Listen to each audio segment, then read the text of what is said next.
बंगाल की खाड़ी पर बढ़ती सक्रियता के बीच जल्द बन सकता है मानसून सीजन का पहला डिप्रेशन। अब आप तैयार रहिए भारी बारिश के लिए। एक बार फिर से आप सभी का इस चैनल पर पुनः अभिनंदन दोस्तों। बात करेंगे बंगाल की खाड़ी पर आगामी समय में बनने वाले सिस्टम। दोस्तों, अगर ये सिस्टम डिप्रेशन बनता है तो भारत के कई राज्यों में भीषण बारिश देगा, व्यापक बारिश देगा और आम जनजीवन प्रभावित होता हुआ नजर आएगा। और सूखेग्रस्त क्षेत्रों में भी काफी जबरदस्त प्रभाव इस सिस्टम का रहेगा, क्योंकि जब भी कोई सिस्टम बंगाल की खाड़ी अरब सागर से आता है तो वो अपने साथ भारी बारिश, तूफानी हवाएं लेकर आता है।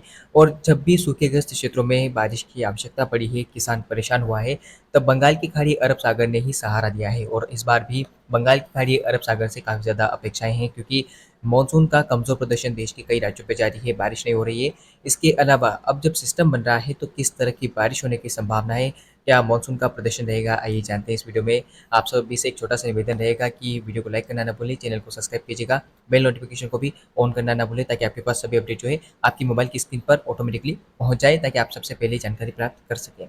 बात करते हैं बंगाल की खाड़ी पर बनने वाले सिस्टम की, तो आप स्क्रीन के सामने मॉडल में देख सकते हैं कि किस तरह से बंगाल की खाड़ी पर मानसून सीजन का डिप्रेशन बनता हुआ हमें नजर आ रहा है। ताकतवर सिस्टम हो सकता है और काफ़ी व्यापक बारिश भी देश में देने वाला है।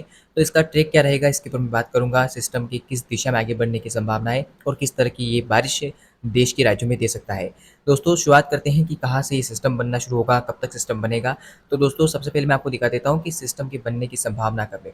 फिलहाल लगभग हम देखें तो एक सिस्टम पहले बनता हुआ नजर आ रहा है, और ये सिस्टम तो हमें बारिश देता हुआ भी नजर आएगा। लगभग 8 और 9 जुलाई के आसपास सिस्टम बनेगा बंगाल की खाड़ी के ऊपर। हालांकि ये सिस्टम जो है वो साइक्लोनिक सर्कुलेशन से एक लो प्रेशर तक कन्वर्ट हो सकता है। उसके बाद ये सिस्टम झारखंड, बिहार को प्रभावित करता हुआ उत्तर प्रदेश पर पहुंचेगा। उसके बाद उम्मीद ये है कि अगला सिस्टम जो है 12 जुलाई, 13 जुलाई के आसपास बनेगा। यानी कि आप देख सकते हैं कि यहाँ पर सक्रियता बढ़ेगी 12 जुलाई के आसपास। इसके बाद अगर मैं आपको दिखाने की कोशिश करूँ तो लगभग आप देख सकते हैं कि 13 जुलाई के आसपास यहाँ पर एक साइक्लोनिक सर्कुलेशन जो है वो लो प्रेशर एरिया, यानी कि कम दबाव का क्षेत्र बनता हुआ हमें नजर आ रहा है। 14 जुलाई को ये सिस्टम और इंटेंसिफाई होगा, और उम्मीद है कि 15 जुलाई तक ये सिस्टम जो है वो एक डिप्रेशन का रूप ले लेगा और काफ़ी इंटेंसिफाई हो जाएगा 15 जुलाई के आसपास। इसके आसपास की हवाएं आप देख सकते हैं किस तरह से घूम रही है। इसके अलावा विंड स्पीड की बात की जाए तो ये 30 से 40 किलोमीटर या फिर 40 से 50 किलोमीटर प्रति घंटे की रफ्तार से भी अपने साथ आगे बढ़ सकता है हवाओं को लेकर। तो अगर ये इंटेंसिफाई होता है तो क्या इसके साइक्लोनिक स्टॉर्म बनने की संभावना भी रहेगी? क्या ये एक चक्रवाती तूफान बन सकता है? इसके ऊपर तो हम कुछ नहीं कह सकते फिलहाल अभी, लेकिन हाँ, ये सिस्टम ज़रूर बनेगा, डिप्रेशन बन सकता है, ऐसी उम्मीदें अब ज़रूर लगाई जा रही है। क्योंकि जो परिस्थितियाँ हमें नज़र आ रही है उसके अनुसार अगर हम देखें तो ये डिप्रेशन बन सकता है। इसके अलावा इसके तुरंत बाद यहाँ पर एक आप देख सकते हैं कि एक साइक्लोन बनता हुआ हमें नज़र आ रहा है। ये साइक्लोन काफ़ी ज़्यादा इंटेंसिफाई है। लगभग हम देखें तो ये जो वियतनाम के आसपास के भाग है वहाँ पर लैंडफॉल करेगा पहले। उसके बाद ये सिस्टम आगे बढ़ता हुआ आप देख सकते हैं कि किस तरह से लगभग थाईलैंड को पार करना शुरू करेगा। उसके बाद बंगाल की खाड़ी में सिस्टम के आने की संभावना है। इस दौरान बंगाल की खाड़ी पर भी एक तूफानी सिस्टम बनता हुआ नजर आ रहा है, और ये सिस्टम भी काफ़ी ज़्यादा इंपॉर्टेंट रहेगा और इंटेंसिफाई रहेगा। इसके किस दिशा में आगे बढ़ने की संभावना इसकी बात करें तो जब ये डिप्रेशन की ताकत लेकर आगे बढ़ेगा तो उम्मीद है कि ये सिस्टम जो है वो 16 जुलाई जुलाई के आसपास आप देख सकते हैं कि ओडिशा के तटीय इलाकों के आसपास टकराएगा। उसके बाद लगभग 16 जुलाई के बाद शाम तक ये सिस्टम जो है वो आप देख सकते हैं कि किस तरह से मध्य महाराष्ट्र और तेलंगाना के ऊपर पहुंच रहा है। यानी कि ये दक्षिण भारत में काफ़ी अच्छी बारिश देने वाला है, दक्षिण भारत में आगे बढ़ेगा। उसके बाद इसके ट्रैक में बदलाव आएगा और फिर ये उत्तर की ओर बढ़ेगा, यानी कि गुजरात, मध्य प्रदेश की ओर आगे बढ़ता हुआ हमें नजर आएगा। ऐसी संभावना, ऐसी उम्मीद हम लगा सकते हैं।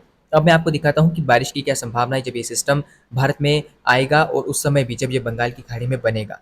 बंगाल की खाड़ी में बनने वाले सिस्टम से बारिश की उम्मीदों की अगर बात की जाए तो ये सिस्टम बनेगा, ये काफ़ी ज़्यादा इंटेंसिफाई हो जाएगा, यानी कि डिप्रेशन का रूप ले सकता है। उसके बाद सिस्टम आगे बढ़ता हुआ आप देख सकते हैं उड़ीसा को टकराएगा। उसके बाद जब ये सिस्टम लगभग हम देखें तो आंध्र प्रदेश के उत्तरी क्षेत्रों में और उड़ीसा के आसपास पहुंचेगा, तो इस सिस्टम के प्रभाव के चलते तेलंगाना, आंध्र प्रदेश, तमिलनाडु, मध्य महाराष्ट्र, विदर्भ और गोवा में भारी से अति भारी बारिश होने की संभावना में नजर आ रही है। इसके बाद ये सिस्टम और इंटेंसिफाई होता हुआ लगभग आप देख सकते हैं कि तेलंगाना और उससे सटे हुए महाराष्ट्र के उत्तरी दक्षिणी इलाकों में पहुंचेगा। तो आप देख सकते हैं कि इसके प्रभाव से हैदराबाद में व्यापक भारी से अति भारी बारिश होने की संभावना है।